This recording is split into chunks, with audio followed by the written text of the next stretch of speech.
When you put the head of the FBI and the CIA and the NSA and the Defense Intelligence Agency and the Director of National Intelligence all in a row, all at the same table, it will inevitably make news. Yesterday, the biggest headline out of the big intelligence hearing in the Senate was probably this.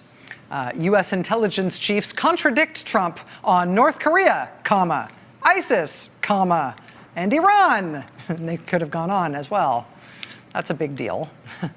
But there was another big piece of news that came out of that meeting of the minds yesterday that is worth paying attention to. And that isn't necessarily about a split between the White House and the intelligence chiefs.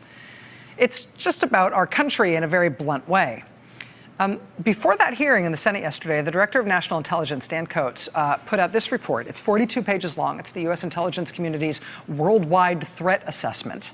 And I just want to direct your attention to the real doozy that starts on the bottom of page 5. Quote, China has the ability to launch cyber attacks that cause localized, temporary disruptive effects on American critical infrastructure, such as disruption of a natural gas pipeline for days to weeks in the United States. And it's not just China. Go to page 6. Quote, Russia has the ability to execute cyber attacks in the United States that generate localized, temporary disruptive effects on critical infrastructure, such as disrupting an electrical distribution network for at least a few hours. So China could shut off the natural gas pipelines. Russia can just shut off the electricity. They have that ability now. There have been rumblings for a while that hostile foreign government hackers had burrowed their way into American critical infrastructure and particularly the power networks. The Wall Street Journal has done the best reporting on this front in the country, laying out exactly how that scenario could play out here, how foreign countries have been laying the groundwork to one day flip the off switch on an entire swath of the U.S. power grid if they want to. But this new report from the intelligence chiefs rings a whole new kind of alarm bell. This is no longer just a thing that they might be planning for that could conceivably happen one day. This is the Director of National Intelligence telling us all in unclassified form, in black and white, China and Russia can do this today, now, whenever they want to. In other words, we're relying on their good graces that they're not. And it is like negative 50 degrees in the Dakotas right now. What would happen if Russia killed the power in Fargo today? Right? What would happen if all the natural gas lines that service Sioux Falls just poofed on the coldest day in recent memory, and it wasn't in our power whether or not to turn them back on? I mean, what would you do if you lost heat indefinitely as the act of a foreign power on the same day the temperature in your front yard matched the temperature in Antarctica? I mean, what would you and your family do? Joining us now is Rebecca Smith. She's an energy reporter for the Wall Street Journal. She's been reporting on the vulnerability of our power grid to foreign hackers in painstaking detail. Ms. Smith, thank you very much for being here. Much appreciated. It's a pleasure. Let me ask you if you feel like this warning, this essential public notice from the Office of the Director of National Intelligence is congruent with the kind of reporting that you've been doing at the Journal and the kind of thing that you've been able to sort of raise the alarm about from the journalistic side.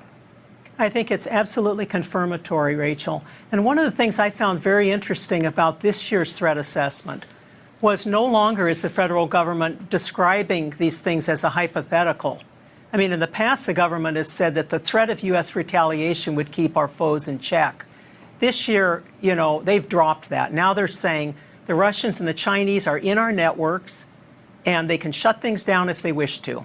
That's really a dramatic turnabout. And I think it shows that this is really a matter of utmost national security.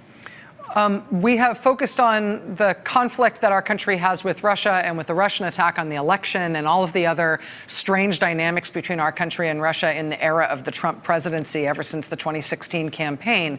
The idea of China as a foreign actor that might not only have an interest in doing this, but have the capability to do it right now is something that I think is going to be less familiar to a lot of Americans. Are the Chinese and the Russians essentially on par in terms of their capability here?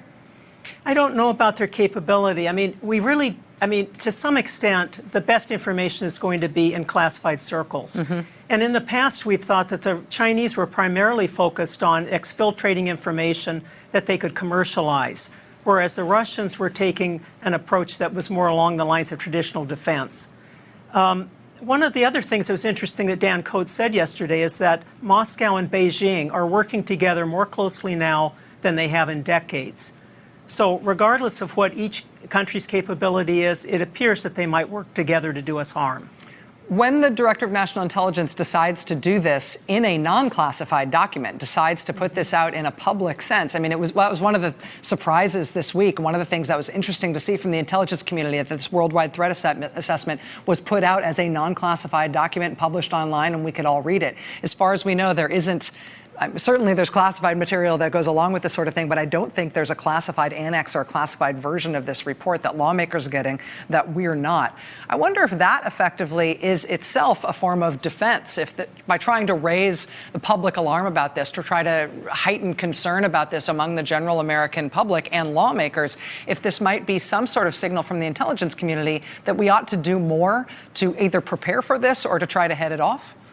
I think this is a very subtle signaling on the part of the intelligence agencies that they want there to be more attention. Now, it's possible that there is some disagreement within the federal agencies about how much the government should divulge. I worked on a project with a story that was published earlier this month with my colleague Rob Berry, and we tried in what wound up being painstaking detail to reconstruct a Russian cyber attack. And we showed how they started out attacking small suppliers and vendors and worked their way up the chain until they reached utilities. Now, the government has never revealed the identities of the utilities that were hacked. They keep all that information private. But I think there may be, we may be starting to see a crack in that, where there are some parts of the government that want more information to come out. I mean, there's a general feeling that government only reacts when there's a crisis. And I think there's some people in high-level positions in government who want us to do more now before there is a crisis. All right, or at least trying to create a sense of crisis or worry about a potential crisis that can generate some political momentum here. Rebecca Smith, Wall Street Journal energy reporter. You do phenomenal work. Thank you for what you do at the Journal. Keep going. Thank you so much. Thank you. We'll be right back. Hey there, I'm Chris Hayes from MSNBC. Thanks for watching MSNBC on YouTube. If you want to keep up to date with the videos we're putting out, you can click subscribe just below me or click over on this list to see lots of other great videos.